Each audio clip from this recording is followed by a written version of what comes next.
Joining us today on This Is the Day, very much looking forward to speaking to Dr. Christopher Ruddy, who is Associate Professor of Systematic Theology at the Bishop's University, the Catholic University of America, also author and expert on the papacy of Pope Emeritus Benedict XVI. Doctor, thank you so much for being with us today. Oh, you're welcome. I'm glad to be here. We're glad to have you, and thank you for kind of waiting in the wings. There's so much to delve into with the life of Pope Benedict XVI. Perhaps we can start just with Benedict, the theologian, who amassed this massive collection of theological work, also worked as a consultor during the Second Vatican Council. Tell us about the theologian who is Benedict XVI.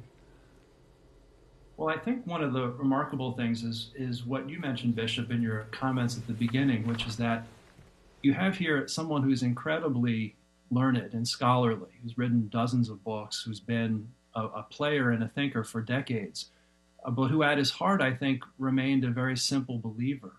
And at the heart of his thought across the decades, and I think it really deepened across the decades, is this call to friendship with Jesus.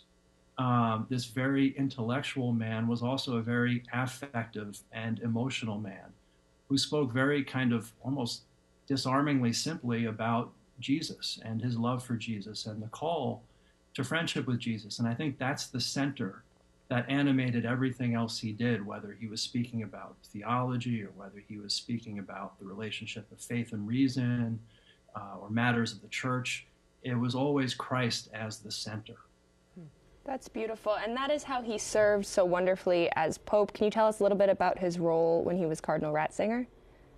Sure. Well, he spent almost, I think, about 24 years serving as the prefect of the Congregation for the Doctrine of the Faith. And apparently it wasn't a job that he wanted, but that John Paul insisted that he take, and eventually he prevailed upon Cardinal Ratzinger. And so the cardinal left Munich, where he was the archbishop, and came to Rome.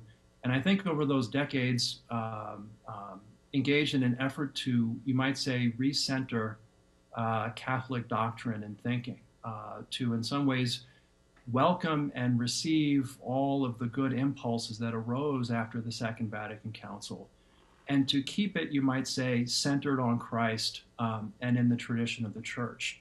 And that obviously sometimes involved conflict or disagreements with different theologians.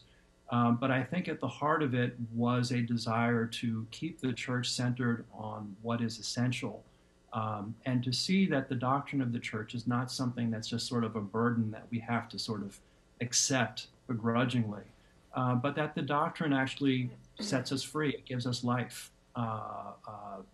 And I think that understanding is something that was often lost among many people who would just see him as kind of like the doctrinal enforcer or cracking down on different things. I think there was ultimately a much more positive and constructive role that he saw as being prefect of the Congregation for the Doctrine of Faith.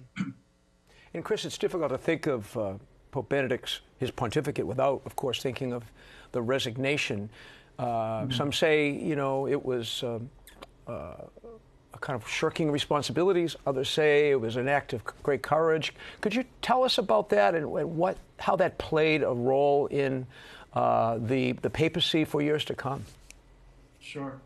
I was I was very shocked at the timing of the resignation. I wasn't surprised that he resigned. He had, I think, spoken in the years beforehand in various interviews about that a resignation was possible for him or for any pope. But when it happened, I was obviously very surprised.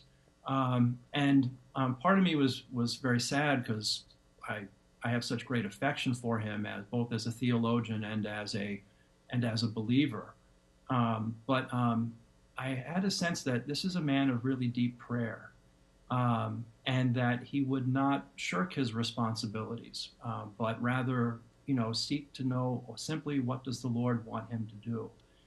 And I think in that sense, where John Paul II had a very clear sense that God was calling him to lead the church into the third millennium and to, in some ways, to suffer very publicly and heroically and beautifully, I think Benedict had a different sense, not a better sense, but a different sense of what God was calling him to do. And I think his humility and his trust that the Lord would provide for the church is what led him to do this step, even though obviously it was almost unprecedented, and in a number of ways very, might say disruptive or unsettling. But I think over time it will be seen not as a sort of as a failure or a lack of courage, but I think actually a very deeply courageous and humble act. On a personal level, as an academic, but I guess more just as a man, as an individual, what draws you to him specifically?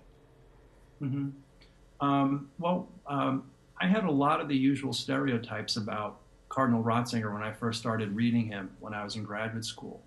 But as I actually began to read him, the thing that came to me foremost was just simply his warmth, his simplicity. And I found that he was a theologian who, as I read, I actually was stopping while I was reading him, and he was drawing me into prayer. He was leading me to think in a deeper way, slowing me down and leading me into the heart. And I thought that's a unique gift as a theologian. He wasn't just a sort of on a head trip, so to speak, but that he has a unique ability to touch the heart as well. And I think that people who might be interested in learning more about him it would be really good to look at the interviews that have done with him and some of the homilies that he's given. He's a master homilist. And really, I think that kind of warmth and that spirituality is really what hit home for me.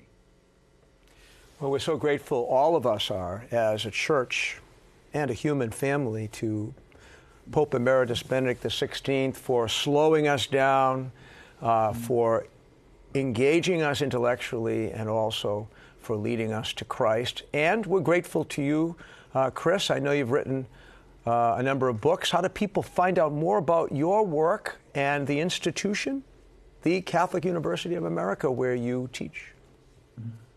Yeah, it's a website for me, and I think the mission of Catholic University is much needed, and I'm grateful to be there teaching laity, seminarians, priests. It's an honor to be teaching there at the Bishop's University. And it's been an honor for us to have you with us in the living room. Thank you for your insights about Pope Benedict XVI, and may God bless you into this new year. Thank you very much, and God bless you too.